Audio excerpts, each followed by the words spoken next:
Hello everyone, I hope आप लोग बहुत अच्छे होंगे। जैसा कि टारगेट हम दे रहे हैं और टारगेट में आप लोगों के जो हम नोट्स अभी दे रहे हैं, ठीक है, क्योंकि अपूर्वालोकन के क्वेश्चन लगाने का समय नहीं है लेकिन नोट्स लगाने के समय है। लेकिन उसी के साथ साथ मैं दो चीजें और इसमें ऐड करना चाहती हूँ। पहला तो सबसे ज्यादा इंपॉर्टेंट है, जो कि पर्सनली मैं आप लोगों से रिक्वेस्ट भी करूंगी कि अगर आप लोग जेन्युइन दे रहे हैं, पढ़ाई कर रहे हैं, तो इसके साथ साथ अगर आपके पास नोट्स है, ठीक नहीं है तो कोई बात नहीं, लेकिन अगर आप लोगों के पास किसी अपना नोट्स है जो एक दो बार पढ़ा है, तीन बार पढ़ा है और आलस आ रही है, तो आलस छोड़ के अपने उस नोट्स को भी पढ़ना शुरू कर दो।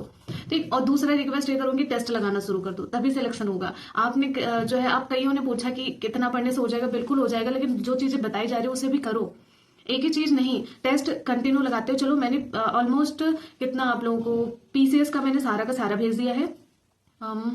4-5 टेस्ट बचे होंगे जो कि इकट्ठे हम कंबाइन करके कल आपको भेज देंगे। उसके बाद हम आपको आरओ का भेज देंगे, फिर ऐसे करके फिर पीसीएस आरओ ऐसे सब आपको हम भेजते रहेंगे, और आरओ के हिंदी का भी भेज देंगे। ऐसे हम आपको सारी चीजें भेज देंगे। ठीक, तो आप लोग टेस्ट लगाना और अपने नोट्स रिवीजन करना, और साथ ही ये वाले नोट्स बार बार रिवीजन करना, और हम इसे बहुत ज्यादा रिवीजन करवा देंगे जब तक आपका एग्जाम होगा। ये भरोसा रखो और चलो फिर अपना टारगेट दे रहे हो उसे। ये रहे आप लोगों की टारगेट, जिसमें हमने अभी आप लोगों का ये देख सकते हो, भूगोल का नोट्स हमने देके खत्म कर दिया था। विज्ञान की अब हम शुरुआत करते हैं। तो विज्ञान में आप लोगों को भौतिक के साथ साथ जीव विज्ञान ज्यादा ध्यान देना है, और रसायन भी इंपॉर्टेंट टॉपिक बता देंगे, सिर्फ उतना ही पढ़ के जाना है। ठीक है, तो अभी हम आप लोगों को जो है देने जा रहे हैं जो है आपका किससे, जीव विज्ञान से। ठीक है, तो जीव विज्ञान में यानी कि हम आपकी बायो से देने वाले हैं। तो पहले बायो खत्म करेंगे, फिर उसके बाद फिजिक्स और फिर केमिस्ट्री। साइंस खत्म करना है, और साइंस के सिर्फ नोट्स पढ़ना और थोड़ा मन लगा के पढ़ना। तो चलो, आज हम जो है आप लोगों को जो दे रहे हैं नोट्स में, वो आपका रहने वाला है जीव विज्ञान की उपशाखाएं। तो इसमें आप लोगों को पता है कि ये जो जीव विज्ञान की उपशाखाएं और जीव विज्ञान, तो ठीक है, आप अपना अपने हिसाब से फैक्ट वाला कर लेना, लेकिन वर्ग की थोड़ा डीप में करना है। इससे ना आयोग बहुत ज्यादा क्वेश्चन पूछता है।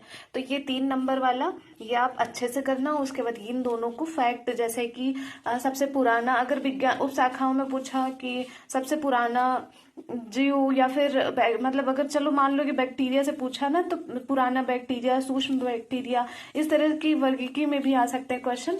तो इस तरह की छोटी छोटी चीजें आपको इसमें याद करनी है। ठीक है, तो आप 1, 2 और 3 कर लेना, सिर्फ और सिर्फ नोट्स। और ये हो गया आपके विज्ञान के। उसके बाद यूपीजीके का हम आपको दे रहे हैं। यूपीजीके का आपका जो हम दे रहे थे, उसमें आपका देख सकते हैं मैंने जलवायु दिया था, आज वनस्पति वन्यजीव याद कर लेना, अच्छे से पढ़ लेना, क्योंकि इससे क्वेश्चन आता है, हमेशा आता है एक सवाल, तो ये जरूर पढ़ लेना। और यूपीजीके पर बहुत ध्यान दो, और हिंदी पर यूपीजीके 1 घंटा डेली पढ़ो, हिंदी को 2 घंटा डेली पढ़ो। ठीक है, और जीएस को 6-7 घंटा जितना पढ़ सकते हो वो पढ़ो। इसके साथ साथ हम आप लोगों को देने वाले हैं जियोग्राफी में। और जियोग्राफी में इंडियन जियोग्राफी आपने बोला है कि फिर से स्टार्ट करने को, लेकिन अभी हम वर्ल्ड जियोग्राफी में जो इम्पोर्टेंट पॉइंट है वो करवा दे रहे हैं। ठीक है, एक बार उसे हम कंप्लीट करवा दें, उसके बाद फिर से हम इंडियन जियोग्राफी करवा देंगे। तो इसमें आप लोगों को क्या याद करना है मैं वो बता दे रही हूँ। देखो, इसमें जो है इसमें ब्रह्मांड में थोड़ा सा रुक के पढ़ लेना। ब्रह्मांड अभी नहीं पढ़ना, जब पढ़ना होगा मैं आपको बता दूंगी, उस चैप्टर का नाम उतना ही पढ़ लेना। आप ये यहाँ से पढ़ना। ठीक है, पृथ्वी पढ़ लेना एक बार कि अक्षांश देशांतर थोड़ा बहुत जान लेना, थोड़ा ऊपर ऊपर ही पढ़ना। ठीक, कर्क रेखा कौन कौन से देश से गुजरती है, मकर रेखा कौन कौन देश से गुजरती है, दिन रात कैसे होता है। और उसके बाद जो है पृथ्वी की उत्पत्ति में जो डिवाइड किया है कि इन्होंने ये परिभाषा दी, उन्होंने बस इतनी परिभाषा, और ज्यादा नहीं पढ़ना आप लोग। तो इस तरह से आप पृथ्वी की उत्पत्ति के साथ साथ ये चीजें आप थोड़ा मतलब ऊपरी ऊपर पढ़ लेना, ज्यादा मत पढ़ना। पहले बता दे रही हूँ आपको पढ़ना क्या है। जो सबसे ज्यादा वो आपको 3-4 ये सब पढ़ना है, जो कि हम कल आप लोगों को देने वाले हैं। इसमें आप लोग थोड़ा थोड़ा अपने मैंने जिस हिसाब से बताया कि आप पढ़ लेना, अक्षांश देशांतर थोड़ा सा जान लेना कि कहाँ से गुजरती है, कहाँ से जाती है। उसके बाद आप विषुवत रेखा में आप इतना ही पढ़ लेना कि विषुवत रेखा, भूमध्य रेखा किन किन देशों के बीच से गुजरती है, और कोई नदी काट रही है कि नहीं। कर्क रेखा, मकर रेखा भी वही कर लेना। दिन रात कैसे होता है, बस इतना पढ़ लेना, ज्यादा नहीं पढ़ना है डीप। और पृथ्वी में किसने कौन सी परिभाषा दी, बस इतना पढ़ना है। तो ये रहे आप लोगों के जो है टारगेट। थोड़ा सा वो कुकर की सीटी की आवाज आ रही होगी तो इग्नोर करना। जब हम आप लोगों को टारगेट देते तभी वो भी डेली का इसका नियम है। तो ये हो गया जो है आप लोगों के छोटे से टारगेट, आई होप आप लोग करेंगे।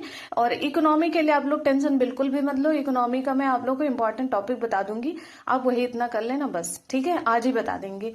और उसके बाद जो है हम आपको इम्पोर्टेंट ही करवा देंगे। इंडियन ज्योग्राफी हो गया, हम वर्ल्ड ज्योग्राफी में सिर्फ आपको इम्पोर्टेंट टॉपिक करवाएंगे, इतना नहीं करवाएंगे, टेंशन मत लेना। तो चलो फिर टारगेट करो, फिर मिलते, तब तक के लिए जय हिंद।